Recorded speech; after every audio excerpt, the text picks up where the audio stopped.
Assalamualaikum warahmatullahi wabarakatuh. Coba bayangkan dalam satu keadaan. Seseorang bangun di pagi hari. Ia menatap cermin dan berkata dalam hatinya, "Aku ingin hidupku berubah." Ia merasa kosong, meski punya banyak. Ia merasa lelah, meski sering istirahat. Ia merasa tersesat, meski tahu arah jalan pulang. Apa yang kurang? Jawabannya bisa jadi satu kata, ilmu. Tapi bukan ilmu tentang mesin, saham, atau tren dunia, melainkan ilmu tentang dirinya sendiri, tentang Rabb-nya, dan tentang untuk apa ia diciptakan. Ada seseorang yang sejak kecil hidup dalam lingkungan baik. Ia tahu bagaimana cara berdoa, diajari untuk salat, bahkan dia hafal banyak surah. Tapi suatu hari, ia mendengar pertanyaan ini. "Kenapa kamu salat?" Ia terdiam. Ia bingung. Ia menjawab, "Karena diajari orang tua."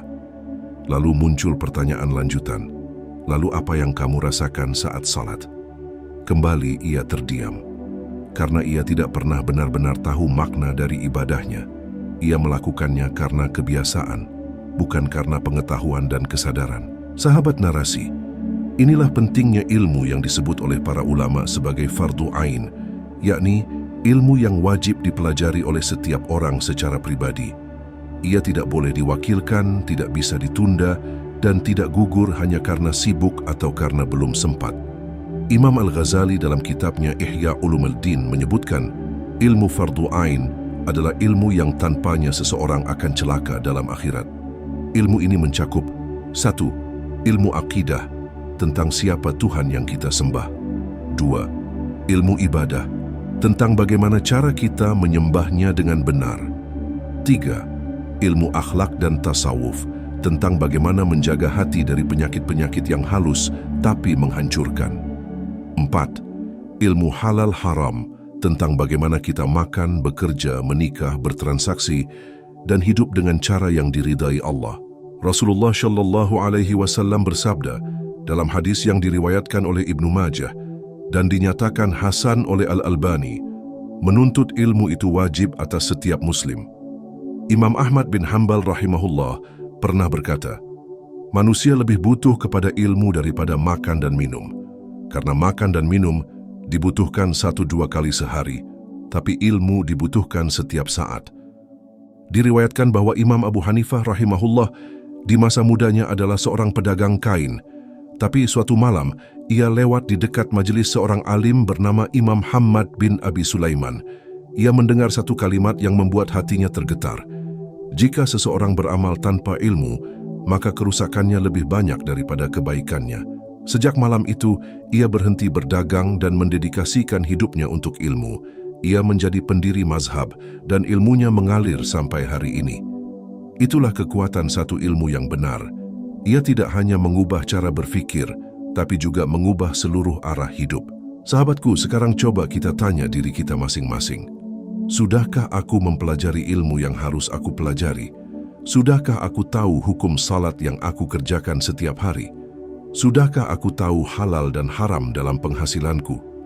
Sudahkah aku tahu bagaimana menjaga hatiku dari penyakit riya, ujub, hasad, dan sombong? Karena kalau belum, bisa jadi selama ini kita hidup dalam kelalaian yang berdosa, dan kita hanya akan sadar setelah terlambat. Syekh Abdul Qadir Al-Jailani berkata, ilmu tanpa rasa takut kepada Allah adalah tipu daya syaitan. Artinya, bukan banyaknya buku yang kita baca, tapi seberapa dalam ilmu itu menembus ke dalam hati kita.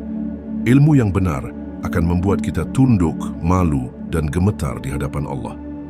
Dan ilmu itu akan menumbuhkan kesadaran, bukan hanya pengetahuan. Salah satu kisah menarik datang dari Imam Hasan Al-Bashri. Suatu hari beliau ditanya, apa yang membuat para sahabat Rasulullah begitu luar biasa? Beliau menjawab, karena ilmu mereka tidak berhenti di lisan dan tulisan, tapi ilmu mereka menyatu dalam amal dan akhlak.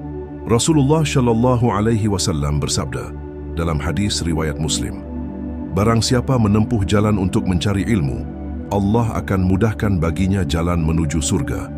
Jalan ke surga bukan hanya dengan zikir dan doa, tapi dengan ilmu yang benar dan diamalkan dengan ikhlas. Maka carilah ilmu yang menyelamatkanmu, bukan sekadar mengagumkan orang lain. Dan mulailah dari yang paling wajib, ilmu fardu ain. Sahabat narasi, semoga Allah jadikan kita termasuk hamba-hamba yang mencintai ilmu, menuntutnya dengan ikhlas, dan mengamalkannya dengan takut kepadanya. Jangan lupa klik like dan share video ini agar semakin banyak orang yang terinspirasi untuk mulai menuntut ilmu yang benar. Tulis di kolom komentar, apa ilmu yang paling kamu butuhkan hari ini dan kenapa? Insya Allah kita akan bahas bersama dalam episode selanjutnya. Wassalamualaikum warahmatullahi wabarakatuh.